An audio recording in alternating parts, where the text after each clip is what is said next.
వీళ్ళలో విషయంలో గొప్పగా మనసు స్పందింపజేసిన విషయం ఏంటంటే అమ్మగారి పేరు ఆమంచెల్ల లక్ష్మీదేవమ్మ. ఈవెన అందరూ చిట్టమ్మ అని పిలుస్తారు. ఇప్పుడు 87 సంవత్సరాల వయసు. తర్వాత వీళ్ళ తండ్రి హనుమయ్య గారు, ఆయన వకీలుగా ఉండేవారు.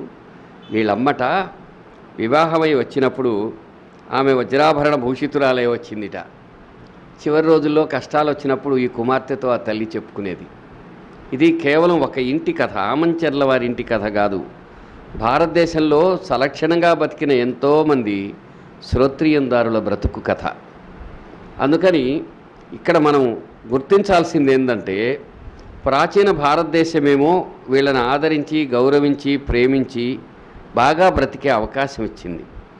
ఎవరు జ్ఞానాన్ని తరం నుంచి తరానికి చెబుతారో వాళ్ళు సుభిక్షంగా బతకాలని. కాలంలో, పరిపాలనలో, లోకల్లో వచ్చిన మార్పుల వల్ల ఇటువంటి వారు అనేక మంది ఇబ్బంది పడ్డారు. అటువంటి వారిలో వీరి కుటుంబం కూడా ఉంది. కానీ ఇంతసేపు అమ్మ గురించి, అమ్మ చెప్పే మాటలు వినిపించడంలో మన ఉద్దేశం ఏంటంటే, వాళ్లకు భౌతిక పేదరికం ఉంది కానీ భావనా దారిద్ర్యం లేదు. భావనలలో దరిద్రం లేదు. దరిద్రం అనేది మానసికమైంది, పేదరికమైంది భౌతికమైంది.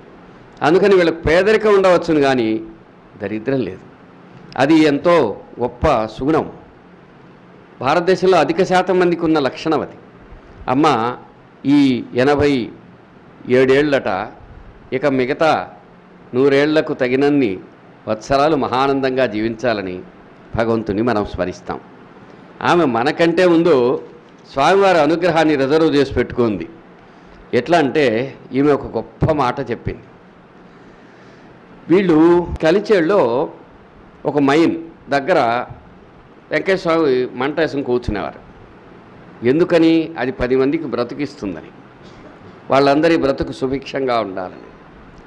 అక్కడే ఉండే రామాలయం దగ్గర వీళ్ళు ఉండేవారు అమ్మ చిన్నతనంలో.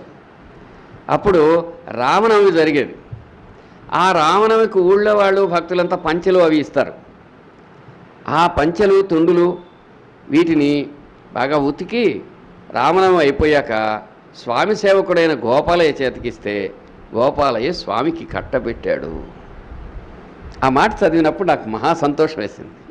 నిజంగా మా అమ్మ తీర్థం అయితే, నాయన పెద్ద ఆయన తీర్థం తీసుకో అంటే, అమ్మ గోపాలయ్యో బాపనామ తీర్థం ఇస్తుండట, రాయ్ 30 పడిగలు 7 బట్టీలు రాయి అనేది కాగితం అని ఆమె సహృదయతకు ఒక గొప్ప ప్రమాణ పత్రం రాయించారండి. అబద్ధం చెప్పాను నాకు, నీ స్వామి తీర్థం చేసుకో నాయన తీర్థం ఇదిగో అంటే, ఇట్టే కట్టుకోదులే మా అమ్మ తీరం అడుగుదని కట్టుకో ఇచ్చేది. మేము దిగిపోయి ఎరగము, దూరంగానే ఉండేది. నా బిడ్డ సంగతి ఎట్టంటే, అమ్మో బాపనాము ఆయన చూసుకుంటాడు, మనకు బలేదన్నాడు. నిజంగా అదే వీళ్ళమ్మ ఈ బిడ్డ సంగతి ఏమిటి అని అడిగింది. ఇక్కడ ఒక గొప్ప విషయం చెప్పుకోవాలి. ప్రపంచంలో మనం ఏ దేశానికైనా వెళితే, ఇప్పుడు మనందరం ఏమనుకుంటున్నాం, మన బిడ్డలు బాగుపడ్డారు అని గుర్తు ఎట్లా అంటే వాళ్ళు అమెరికాలో ఉండాలి లేదా ఇంగ్లాండ్లో ఉండాలి. కానీ ప్రపంచ దేశాల్లో, అనేక దేశాల్లో భారతీయ జనజీవనం బాగుందనుకున్నారు. అందుకు కారణం ఒకటి ఏంటంటే, ఈ అమ్మ జీవితం.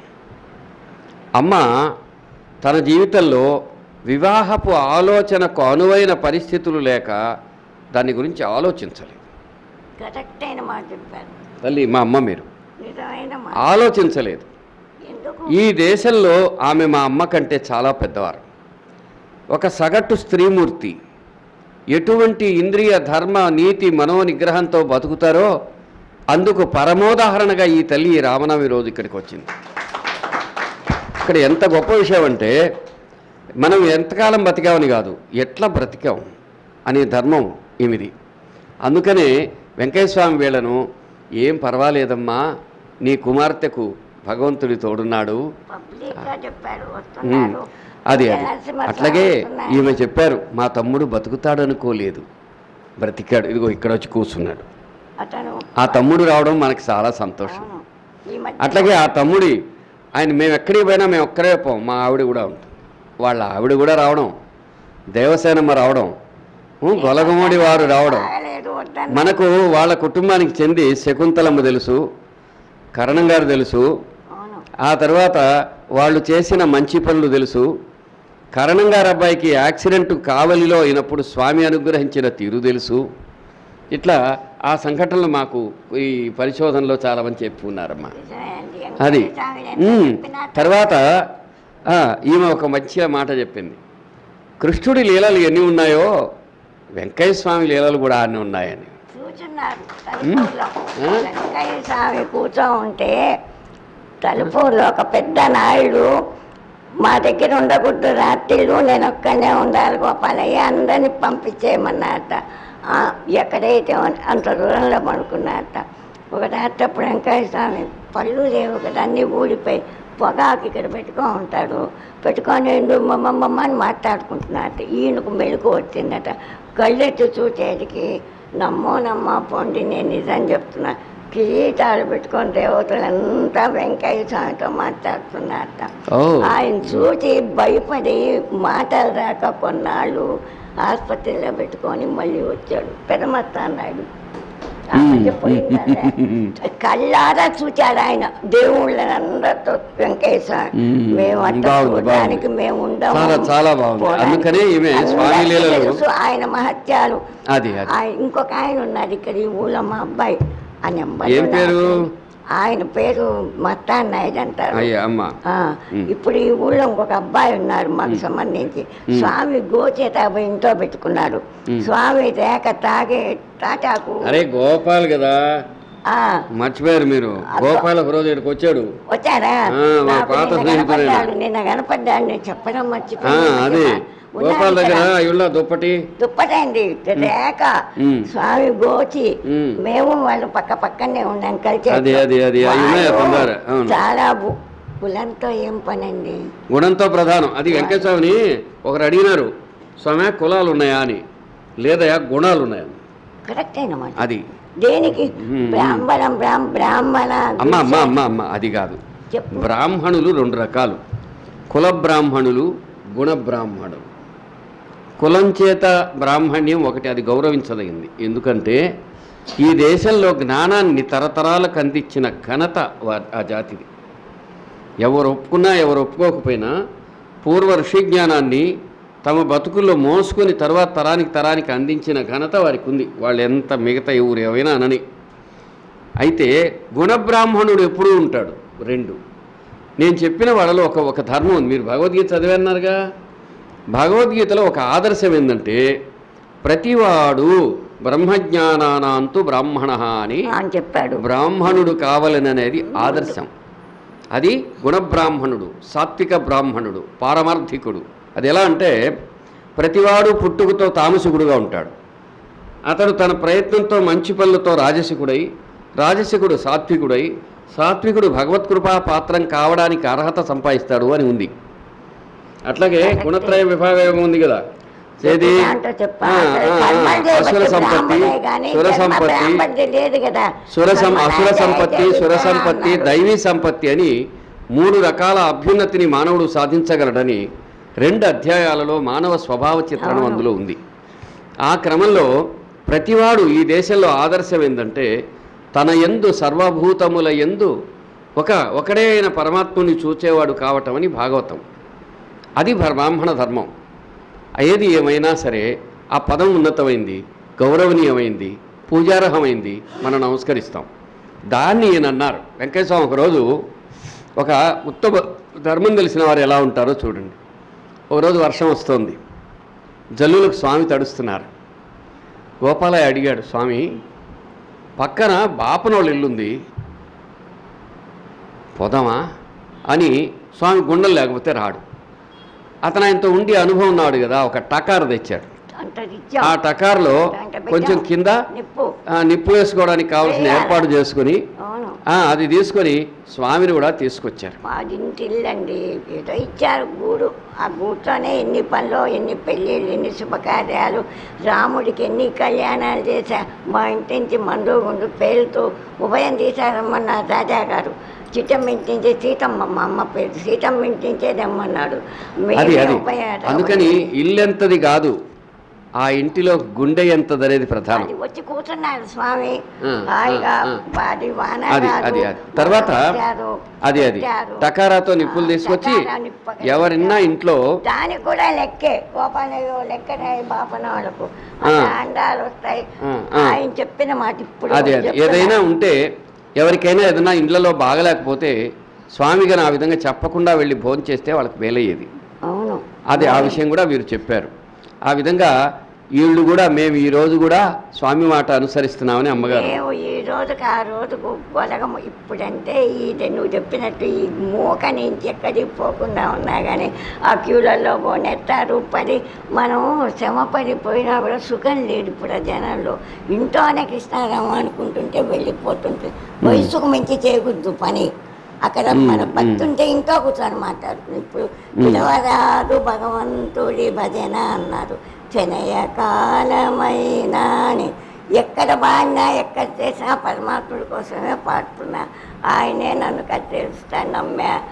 ఆ తర్వాత అంతా ఈ మధ్య ఇంకొక కళ వచ్చింది. ఒకనాడు ఒక ముత్తైదమ్మ మా ఇంటికి సింహం పిల్లెడుచుకొని వచ్చింది. ప్రశ్న పిలిస్తే నేను అన్నాడు పెంచే నరసింహస్వామి. ఆ సింహం ఎందుకయ్యా అది కరుస్తుంది, నేను ముసలిదాన్ని ఒక్కదాన్ని ఉన్నాము వాకిట్లా పెట్టిపోతున్నామంటే అది ఉంటుంది నీకు తోడు అని చెప్పారు. ఈ మధ్య ఓయమ్మో ఇదేందో చిత్రమే వీడికి బాగాలేదే అనుకొని ఎక్కడికో ప్రశ్నకు పోయినా. మేము కాచడానికి వచ్చిన్నాను వాకిట, నువ్వేం దిగులు పడాకు అని చెప్పాడు పెంచే నరసింహస్వామి. బాగుంది కదా, ఇంతది ఇదేందయ్యా అది తెచ్చి వాకిలి పెట్టావు మా ఇంటిల్లు అది పీకుతుండే అంటే అదేం చేయదు కావలి ఉంటుంది అని చెప్పాను. ఊరంతా తెలుసు మా ఇంటికి ఇది వచ్చింది, మా ఇంటికి సింహం వచ్చింది అన్నది చెప్పానే భలే వచ్చింది అన్నారు. అది నిజంగా వెంకయ్య స్వామి చెప్పిన మాట కరెక్ట్ అయింది. పెంచాలి స్వామి. సరే ఒక్క నిమిషం. ఇంకోటి ఏంటంటే అమ్మ చెప్పిన మంచి విషయాల్లో ఒకటి చెప్పుకుందాం. ఏంటంటే ఎవరైనా ఒక ఆయన ఉన్నాడు, ఆయన పేరు వెంకట నరసయ్య. ఆయన ఒక పూరింట్లో ఉండేవారు. ఆయన గనిలో పనిచేసేవాడు. స్వామి ఎప్పుడన్నా ఎవరైనా కానీ కాలం అయిపోతారని తెలిస్తే ఆయన వెంటనే ముందుగా పదండి పదండి పదండి అని ఆ ప్రాంతం వదిలి వెళ్ళిపోయేవారు. మనం ఇక్కడ ఉండకూడదు అనేవారు. అన్నం ఉడుకుతున్నా సరే వెళ్ళిపోయేవాడు. వీళ్ళకి అర్థమయ్యేది కాదు, ఇదేంద్రా దేవుడా ఆకలి ఎవడన్నం పెడతా అంటే ఎవరో పెట్టేవారు. అట్లా ఒకరోజు వెళ్ళిపోదామని బయలుదేరిన తర్వాత ఆయన గనిలో పనిచేసే ఆయన ఏమైందో పొద్దున బాగున్నాడు, ఇంతలో చనిపోయాడు.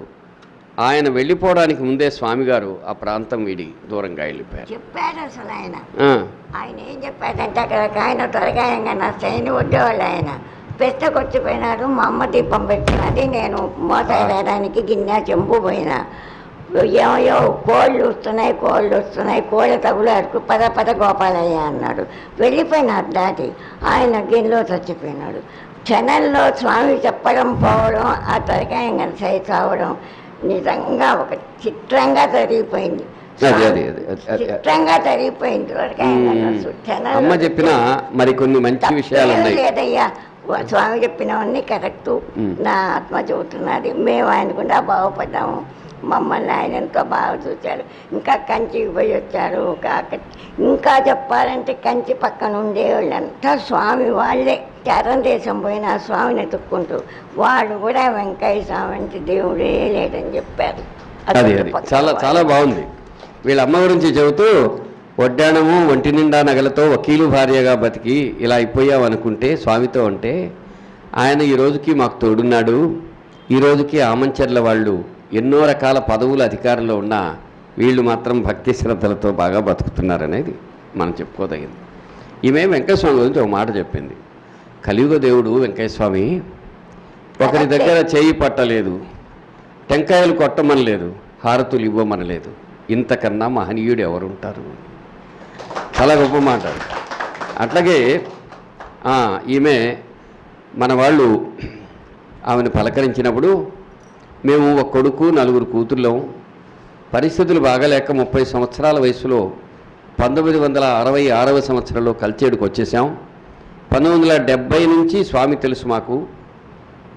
అక్కడ స్వామి కళ్యాణరామ్ మైన్ దగ్గరకు డోలీలో తీసుకొచ్చేవారు. తాటాకు మీద కూర్చునేవాడు, మంట వేసుకునేవాడు. అక్కడ రావులవారి గుడిలో మేము పూజ చేసేవాళ్ళం. స్వామితో గోపాలయ్య, నాగులేటూరు రామయ్య, చింతలాత్మకూరు రామయ్య, కడప సుబ్బారెడ్డి, దశయ్య, తులసమ్మ, ఒక్కెమ్మ వీళ్ళంతా ఉండేవాళ్ళు. ఆ రోజుల్లో స్వామి జావ తప్ప ఏమీ తీసుకునేవాడు కాదు. తాగేప్పుడు కూడా ఎవ్వరు చూడకుండా ఏదైనా అడ్డం పెట్టమనేవారు. స్వామి అన్నింటికీ తోడు మాకు. వాళ్ళమ్మ ఇందాక తీర్థం ఇచ్చిన విషయం చెప్పారు కదా, అది. మా పరిస్థితి గురించి అడిగితే 30 పడిగలు, 30 బట్టీలు, 30 కలిశాలు, 80 అండాలు. ఓకే, పైలోకం నుంచి వస్తాయి మీకెందుకమ్మా బాధ అనేవారు. ఆయనతో తండ్రి బిడ్డల్లాగా మేము ఉన్నాము అని వెంకటేశ్వర స్వామి సాధించిన ఘనత అది. మా చెల్లెలు పద్మావతి, నాగరాజు వాళ్ళు కూడా స్వామినే నమ్ముకొని కొలగముడిలో స్వామిని సేవించుకుంటారన్నదమ్మ. అట్లాగే గోపాల్ గురించి చెప్పారు. గోపాల్ మనకు ఆత్మీయుడు, ఆయన స్వామి ప్రసాదం దగ్గర పెట్టుకుని ఉన్నాడు అని. స్వామి సిద్ధలయ్య కొండ మీద ఉంటే వీళ్ళు వెళ్ళేవాళ్ళుట. కోటి తీర్థము, రాజపద్మాపురం, కంచి, తిరువళ్ళూరు అన్ని ఊళ్ళు తిరిగారు. ఏమమ్మా బాపనమ్మ, ₹1 స్వామికి వేద్దాం అని తీసుకుని గోపాలయ్య ఇది బాపన వాళ్ళ సొత్తు అని దాంట్లో వేసేవట. అప్పుడు స్వామి కంచిలో నాకు ఎప్పుడు మేము ఎక్కడున్నా కూడా స్వామి దయ వల్ల మేము ఆనందంగా ఉన్నాం. కంచిలో ఉన్నప్పుడు స్వామి ఒక చిన్న పటం మీరు తీసుకుంటే ఆయన అనుగ్రహించి ఇచ్చారా? ఆయన పటం తీసుకొచ్చి ఇచ్చాడు. ఎవరు పెట్టి స్వామి తెచ్చాడు. గోపాలయ్య నల్లకొండలన్నీ కలిచేట్లో కొండ మీద ఉన్నాడు. కింద ఏరు, ఆ ఏరు ఎప్పుడు దాటలేమన్నమాట. లేనప్పుడు దాటాల. వాళ్ళు వచ్చేటప్పుడు ఆయన తెచ్చిపోయినాడు. కంచి బల్లి పటం అంత చిన్నది. అది అప్పటి నుంచి ఇంట్లో పెట్టుకొని ఉండి వెనకంట మట్టి కుంపల్లో ఉంటే ఎన్నో ఇబ్బందులు. కానీ ఈ రోజు కూడా నేను దాన్ని పోగొట్టుకోకుండా అక్కడ ఉన్నది. ఇంత వెంకయ్య స్వామి ఇంత బల్లి ఈ రోజు కూడా ఉన్నది. ఏమొస్తుంది, వీళ్ళ తమ్ముడు శంకరయ్య స్వామికి నీళ్లు కాచి స్నానం చేయించేవారు. అంతా వారే మోసేది, డోలీలో మోసేవారు. కలిచేడు చెరువు కట్టకు తీసుకుపోయేవాడు. దశయ్య, తులసమ్మ వాళ్ళు వీళ్ళ ఇంట్లో వండుకొని అందరికీ మేము సహాయం చేసుకున్నాం. మన వాళ్ళు అనుకున్నామండి. మేము వండి పెట్టాము, ఆకులు ఎత్తాము, ఇల్లు కడిగాము. స్వామికి మేము సేవ చేయబట్టే మా తమ్ముడికి ఈ మధ్య వచ్చిన జబ్బుకు ఏదో ఆయనే ఆరోగ్యాలుగా ఆయనకు ఆయుస్సు పోస్తున్నారు స్వామి. నేను నమ్మున్నానండి. అది చాలా బాగుందమ్మా.